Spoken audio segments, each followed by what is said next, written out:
আসসালামু আলাইকুম প্রিয় দর্শক, এই মুহূর্তে দেশের রাজনীতি নিয়ে যারা ভাবেন তাদের চিন্তার অথবা তাদের আলোচনার মূল ক্ষেত্রটা কিন্তু বাংলাদেশে আর নয়, সেটা হলো ইংল্যান্ডের রাজধানী লন্ডনে। কারণ লন্ডনে আমাদের সরকারের অন্তর্বর্তী সরকারের প্রধান উপদেষ্টা ডক্টর ইউনূস রাষ্ট্রীয় সফরে গিয়েছেন। রাষ্ট্রীয় সফরে বলবো, যদিও আমরা জানি উনি সেখানে গিয়েছেন কিংস চার্লস হারমোনি অ্যাওয়ার্ড গ্রহণ করার জন্য। সেটা ব্যক্তি ডক্টর ইউনূসকে দেওয়া হয়েছে। কাজেই এটা ব্যক্তিগত সফর হয়তো অনেকে বলতে চাইবে, কিন্তু তারপরে আমি বলবো, কারণ উনি তো সরকার প্রধান যেখানেই যাচ্ছেন সেটা তো সরকারি কাজই হয়। কারণ তার সঙ্গে তো সরকারের লোকজন গিয়েছেন, বাংলাদেশ ব্যাংকের গভর্নর গিয়েছেন, দুদকের যিনি চেয়ারম্যান তিনি গিয়েছেন। এগুলো তো বড় ঘটনা। এবং তার সঙ্গে প্রেস সেক্রেটারি আছে, প্রেস উইং আছে, এসএসএফ আছে, অনেকে আছে। কাজেই সরকার প্রধান যখন যেখানে যান সেটা সরকারি সফরই হয়ে যায়। কিন্তু এই সরকারি সফরে আমরা কি পেতে যাচ্ছি? এর মধ্যে জানা গেছে যে ব্রিটেনের প্রধানমন্ত্রীর সঙ্গে যে বৈঠক হওয়ার কথা ছিল সেটা অনিশ্চিত। এবং এটা নিয়ে ইউনূস সাহেবের প্রেস উইং মোটামুটি একটা লেজে গোবরে পাকিয়ে ফেলেছে। প্রেস উইংয়ের যিনি আপনার প্রেস সেক্রেটারি, নেবার সিনিয়র সচিব পদমর্যাদার ব্যক্তি, তো উনি প্রেস উইংয়ের পক্ষ থেকে যে প্রেস কনফারেন্সটা হয়েছে সেখানে উনি বলেছেন যে ব্রিটেনের প্রধানমন্ত্রীর সঙ্গে আমাদের প্রধান উপদেষ্টার বৈঠকটা কবে হবে এখনও নির্ধারণ করা যায়নি সময়টা। কারণ ব্রিটেনের প্রধানমন্ত্রী উনি নাকি কানাডা সফরে আছেন। পরে জানা গেল উনি কানাডা সফরে যানই নাই। তো কি হলো ভাই? মানে এত আনাড়ি লোকজনকে নিয়ে এই প্রেস উইংটা গঠন করা হয়েছে এবং এর মাথায় যিনি শিরোমণি হিসেবে বসে আছেন, এটুকু খবর উনি সংগ্রহ করতে পারেননি যে ব্রিটেনের প্রাইম মিনিস্টার যে দেশে উনি গিয়েছেন, যে দেশে আমাদের প্রধানমন্ত্রীর পদমর্যাদার ব্যক্তিকে নিয়ে গিয়েছেন, সেখানে ওই দেশের প্রধানমন্ত্রী আদৌ সে দেশে আছেন কি নাই এই খবরটা সংগ্রহ করার সক্ষমতা ওনার নাই। দেশের টেলিভিশনগুলিতে উনি মাঝে মাঝে যান, যে একদম ফাটিয়ে ফেলেন, পর্দা ফেটে মনে হয় বেরিয়ে যাবে এরকম মনে হয়। কিন্তু ওনার দক্ষতার এবং যোগ্যতার যে দৌড় সেটা মোটামুটি বোঝা যাচ্ছে। ওনার এটা উনি কোত্থেকে পেয়েছেন, ওনাদের কাছে নাকি কোন এক এমপি এসেছিলেন, তিনি বলেছেন, তিনি জানিয়েছেন, এটার উপর ভিত্তি করে উনি প্রেস কনফারেন্স করে ফেলেছেন। যাই হোক, এগুলি যত বলবো ততই নিজেদের গায়েই লাগে। কারণ ওনাকে বেতনটা তো আমরাই দিই, তাই না? আমরা ওনাকে প্রেস সেক্রেটারি বানিয়েছি। ওনার কর্মতৎপরতা দেখেছি আমরা, এর মধ্যে কিছু ভিডিও দেখলাম যে উনি নিজেই প্রধান উপদেষ্টা যাচ্ছেন, হাতে একটা ব্যাগ নিয়ে, ওনার হাতে একটা ব্যাগ, উনি মোবাইলে ছবি তুলছেন, ভিডিও করছেন, এইসব আর কি। যাই হোক, এগুলো নিয়ে নতুন করে বলার কিছু নেই। তো উনি যাচ্ছেন এখানে, এ পর্যন্ত কি হয়েছে সেগুলো আমরা বিভিন্ন সোশ্যাল মিডিয়ায় দেখেছি। কি হয়েছে আমরা দেখেছি। উনি বের হওয়ার পর ওনারা এই গ্রুপ নিয়ে যখন বের হয়েছেন এয়ারপোর্টের সামনে, সেখানকার প্রবাসী যারা বাংলাদেশে আছে তাদের বিক্ষোভ, তাদের স্লোগান, তাদের প্ল্যাকার্ড নিয়ে থাকা। আবার দেখলাম একটা গাড়িতেও মানে এরকম মানে নিয়ন আলোতে লেখা হচ্ছে যে ডক্টর ইউনূস ডেমোক্রেসির কীভাবে 12টা বাজিয়েছেন। এগুলো হতে পারে এগুলো পার্টিজান, আমরা এগুলো আগেও দেখেছি। কিন্তু আগেও দেখেছি কীভাবে, যখন শেখ হাসিনা ক্ষমতায় ছিলেন, উনি যখন ইংল্যান্ডে অথবা আমেরিকায় যেতেন, এই দুটো দেশে বেশি হয়, যখন যেতেন তখন এয়ারপোর্টের সামনেই দেখতাম যে বিরোধী দলের লোকজন তারা এরকম নানা রকমভাবে স্লোগান, দুয়ো দেওয়া, হ্যাঁ, এগুলো তারা করতো। এবং আবার এটাও দেখেছি যে বিপরীত দিকে ওনার সমর্থক গোষ্ঠীরাও বেশ প্রবল প্রতাপে উপস্থিত থাকতো। মাঝে মাঝে এই দুই পক্ষের সমর্থকদের মধ্যে মারামারিও হতো। যাক, এভাবে দেশের ইজ্জত বেজ্জত অনেক কিছু হয়েছে। এবার যেটা হলো, এবার আমি নিজে, আমার সঙ্গে বেশ কয়েকজন লোক ওখানে উপস্থিত ছিলেন অথবা বাইরের থেকে দর্শক হিসেবে দেখতে এসেছেন, এমন একজন লোক আমাকে ফোন করে জানিয়েছেন যে এবার নাকি দৃশ্যটা অন্যরকম ছিল। অন্যরকম মানে যে ওনার বিপক্ষে যারা ছিল তাদের মধ্যে উনি বলেছেন যে এখানে অনেক আমি বিএনপির লোকজনকে দেখেছি। সবাই তো মোটামুটি সবাইকে চেনে, তারাও নাকি তাকে এরকমভাবে মানে প্রত্যাখ্যান করার মতো কথাবার্তা বলেছে। আবার শফিক সাহেবকে দেখলাম যে অনেকে চিৎকার করে ডাকছে একটা বিশেষণ যুক্ত করে, সেগুলো হয়েছে। এর পাশাপাশি এর বিপরীত দিকে যে ওনাকে অভ্যর্থনা জানিয়ে, ওনাকে সম্বর্ধনা, মানে ওনার প্রতি পজিটিভ প্ল্যাকার্ড নিয়ে যে জায়গাটা ছিল, উনি আমাকে যিনি জানিয়েছেন তিনি বলেছেন যে মাত্র উনি ওখানে নাকি 4 জন লোককে দেখেছেন। ওইকে 3 জনে মিলে একটা ব্যানার ধরে আছে আর একজন লোক সেটা ভিডিও করছে, এরকম একটা দৃশ্য উনি দেখেছেন। আমি জানি না আসলে প্রকৃত বাস্তবতাটা কী, তবে যেটাই হোক এটা আমাদের জন্য আসলে অপ্রত্যাশিত। আমরা চাইনি যে উনি তো কোনো দল করেন না, উনি একটা অন্তর্বর্তী সরকারের প্রধান, উনি কেন রাজনৈতিকভাবে এরকম একটা বিতর্কিত অবস্থানে চলে যাচ্ছেন, কিন্তু না গেলে ভালো হতো। যা হোক, আমরা বরং একটু তাকাই যে উনি কি করেছেন এবং কি বলেছেন। এর মধ্যে উনি ওখানে গেলেন কবে? উনি গেলেন হলো মঙ্গলবার দিন, আমাদের সময় মঙ্গলবার দিন দুপুর 12টার দিকে, আমাদের সময় বাংলাদেশ সময় ওখানে যে পৌঁছে, মানে ওদের সময় ভোর, তখন ওখানে যে পৌঁছেছেন। পৌঁছার পর হোটেলে উঠেছেন। হোটেলে ওঠার পর এ পর্যন্ত সাক্ষাৎ কার সঙ্গে হয়েছে? ওনার সঙ্গে দেখা করেছেন ফরাসি প্রতিষ্ঠান যে এয়ারবাসের এক্সিকিউটিভ ভাইস প্রেসিডেন্ট। কেন আমরা কি এয়ারবাস কিনতেছি?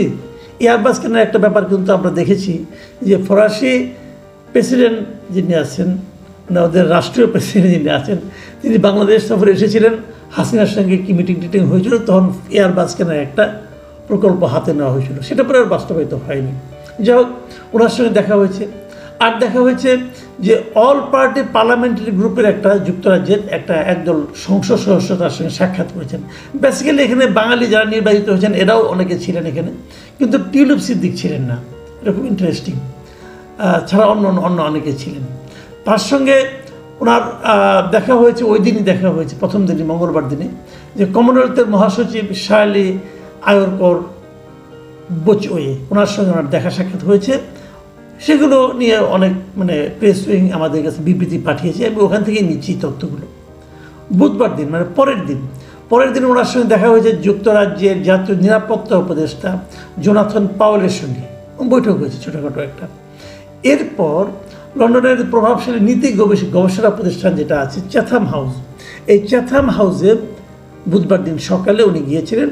সেখানে এশিয়া প্যাসিফিক প্রোগ্রামের পরিচালক বেন ব্ল্যান্ড এবং দক্ষিণ এশিয়া বিষয়ক জ্যেষ্ঠ গবেষক ডক্টর চিয়েটিস বাজপাইয়ের সঙ্গে ওনার দেখা হয়েছে। এবং তারপর ওখানে চ্যাথাম হাউসে যে royal institute of international affairs আছে, তাদের আয়োজনে উনি একটা সাক্ষাৎকার দিয়েছেন। আসলে আজকের আলোচনাটা আমি সাক্ষাৎকারেই শেষ করবো, এটা দিয়ে শেষ করব।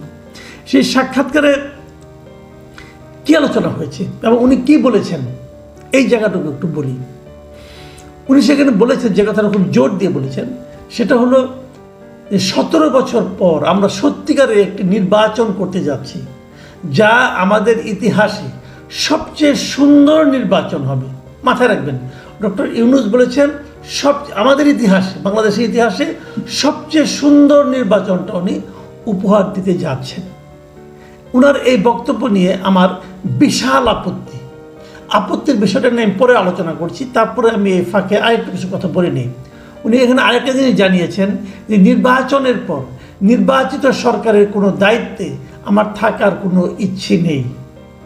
উনি বলেছেন যে ইলেকশন হলে নতুন যে সরকার আসবে তাদের কোনো দায়িত্বে উনি থাকার ইচ্ছা ওনার নেই। এই কথাটা আমি মোটামুটি অবিশ্বাস করি। কেন অবিশ্বাস করি সেটাও বলছি। উনি এর আগেও বলেছিলেন কোনো রাজনৈতিক দলকে নিষিদ্ধ করার ওনার সরকারের কোনো ইচ্ছা নেই।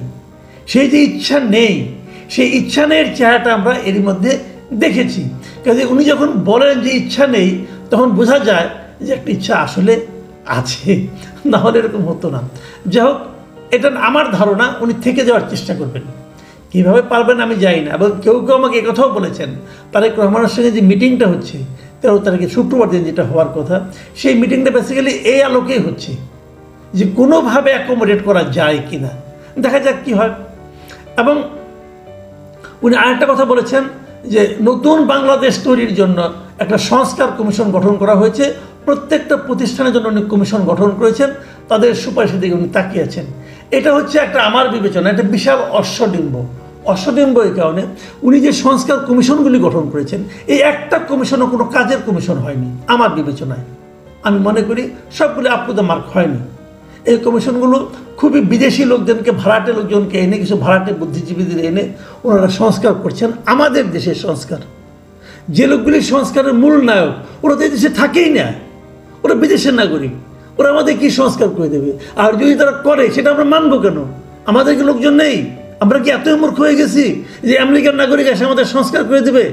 এটা আমরা মানবো না। তো আমি তো মানবই না, আমার মতো লোক আনবে না। এরকম অনেক লোক আছে আমার মতো, পলিটিক্যাল পার্টিগুলো মানবে এটা আমি মনে করি না। তারপরেও উনি করতে যাচ্ছেন, উনি এটা নিয়ে খুব আশাবাদী। আসলে আমার বিবেচনায় সংস্কার কিছু না, সংস্কারের কথা বলে উনি সময় ক্ষেপণ করতেছেন।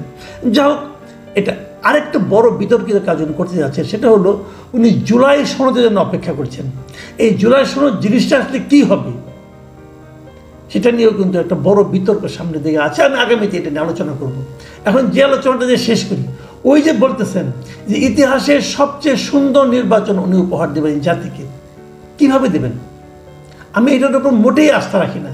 কারণটাকে আমি বলি, উনি এমন একটা নির্বাচন করতে যাচ্ছেন যে নির্বাচনে এদেশের বিশাল একটা জনগোষ্ঠী তাদের পছন্দের প্রার্থীকে ব্যালট পেপারে পাবে না। রিয়েলিটি, আওয়ামী লীগ এই নির্বাচনে অংশ নিতে পারবে না। যদি আওয়ামী লীগ নির্বাচনে অংশ নিতে না পারে, আওয়ামী লীগের যে বিশাল জনগোষ্ঠী আছে, আওয়ামী লীগের সমর্থক, আওয়ামী লীগের কর্মী, অথবা আওয়ামী লীগকে জাস্ট ভোট দেয় নৌকা মার্কায়, সেই লোকগুলো তো তাদের জন্য পছন্দের প্রার্থীকে তারা পাবে না ব্যালট পেপারে। এটা কিভাবে একটা ইতিহাসের শ্রেষ্ঠ নির্বাচন হয় আমি বুঝতে পারি না। একটা বড় জনগোষ্ঠীকে নির্বাচনের বাইরে রেখে আপনি কিভাবে নির্বাচন করবেন, যা নাকি এই দেশের জন্য একটা আপনার নতুন ধরনের ইতিহাসের সবচেয়ে সুন্দর নির্বাচন কিভাবে করবেন আমি বুঝতে পারি না। 2 নম্বর, আপনি কি এই ইসি দিয়ে নির্বাচন করবেন? ইসি নিয়ে তো এরই মধ্যে আপনার যে পালিত যে দল এনসিপি, এরা তো ইতিমধ্যে বিতর্ক তৈরি করছে। তারা তো বলছে তারা এই ইসি মানে না, এই ইলেকশন কমিশন মানে না। তারা বলছে এই ইলেকশন কমিশন নাকি বিএনপি ইলেকশন কমিশন হয়েছে। তাই যদি হয় তাহলে বিএনপি ইলেকশন কমিশন মানে, আর এটা যদি আপনি ভেঙে দিতে চান তাহলে তো বিএনপি আপত্তি করতে পারে। আমি জানি না এনসিপি কথা যদি সত্য হয়, আর যদি ভেঙে না দেন তাহলে এনসিপি ইলেকশন কমিশন আপত্তি করবে। তো যে ইলেকশন কমিশন নিয়ে নতুন করলেও আপত্তি, পুরোনো রাখলেও আপত্তি, সেরকম একটা ইলেকশন কমিশনকে করে আপনি কিভাবে ইতিহাসের সবচেয়ে সুন্দর নির্বাচন উপহার দিবেন? এটাও আমার কাছে কিন্তু ক্লিয়ার নয়। আরেকটা জিনিস, নির্বাচনের ডেট, নির্বাচনটা কবে হবে, এটা নিয়ে তো এরই মধ্যে আপনি ঝামেলা পাকিয়ে রেখেছেন। আপনি যেহেতু বাংলাদেশের আপনাদের সঙ্গে যখন দেখা হলো কয়েকদিন আগে, 28টা রাজনৈতিক দলের মধ্যে 25টা রাজনৈতিক দল বলল যে নির্বাচন তারা ডিসেম্বরের আগে চায় অথবা ডিসেম্বরে চায়, ডিসেম্বরের পরে নয়। সেখানে আপনি নির্বাচনের ডেট ঘোষণা করেছেন এপ্রিল মাসে। তাই যদি হয় তাহলে এই লোকগুলিকে, এই দলগুলিকে অসন্তুষ্ট রেখে আপনি কিভাবে ইতিহাসের সেরা নির্বাচনটা উপহার দিবেন? আমি এই না এগুলি বুঝি না। ওনার কথাবার্তা আসলে এলোমেলো হয়ে যাচ্ছে বলে আমার কাছে মনে হয়। এই কথাবার্তার মাঝখানে কোনো জানি না, তারেক রহমানের সঙ্গে আলোচনা করার পর উনি হয়তো মধ্যবর্তী কোনো একটা সময় আসতেও পারেন, আবার নাও আসতে পারেন, আবার নিজের জায়গায় গো ধরে থাকতে পারেন। কি করবেন আমি জানি না, কি হবে 13 তারিখের পর সেটা হয়তো পরে আমরা বুঝতে পারবো। কিন্তু এটুকু তো বুঝতে পারি যে 25টা দলের মধ্যে বিএনপি একটা, যদি বিএনপি সেখানে চলেও যায় তাও তো 24টা দল নির্বাচন চাচ্ছে ডিসেম্বরের আগে। তাহলে কিভাবে আপনি এই দলগুলিকে আনহ্যাপি রেখে ইতিহাসের সেরা নির্বাচনটা করবেন? আর ব্যক্তিগতভাবে আপনার যে পক্ষপাতিত্ব একটা নির্দিষ্ট দলের প্রতি, সেটাও তো প্রমাণিত হয়েছে। এনসিপির প্রতি আপনার বিশাল দুর্বলতা, এটা সবাই বুঝতে পেরেছে। জামাতের প্রতি আপনার আংশিক দুর্বলতা, সেটা হলো জামাত ঘোষিত এপ্রিলকে গ্রহণ করার মাধ্যমে। এগুলো জনগণের কাছে এখন স্পষ্ট হয়ে গেছে। এটা কিন্তু আপনি মুখ দিয়ে কি উচ্চারণ করলেন কি করলেন না সেটা কিন্তু গুরুত্বপূর্ণ নয়। গুরুত্বপূর্ণ হলো জনগণ কি দেখলো এবং জনগণ কি বুঝলো। এই যে পাবলিক পারসেপশন, এই পাবলিক পারসেপশনকে আপনি কিভাবে উপেক্ষা করবেন? তো এরকম একটা নেতিবাচক পাবলিক পারসেপশনকে সঙ্গে নিয়ে, পক্ষপাতদুষ্ট পাবলিক পারসেপশনকে সঙ্গে নিয়ে আপনি ইতিহাসের সবচেয়ে সুন্দর নির্বাচন উপহার দিবেন, এটা কি সোনার পাথর বাটির মতো শোনাচ্ছে না? প্রিয় দর্শক, আগামী দিনগুলোতে কি হবে আমরা দেখার অপেক্ষায় থাকবো।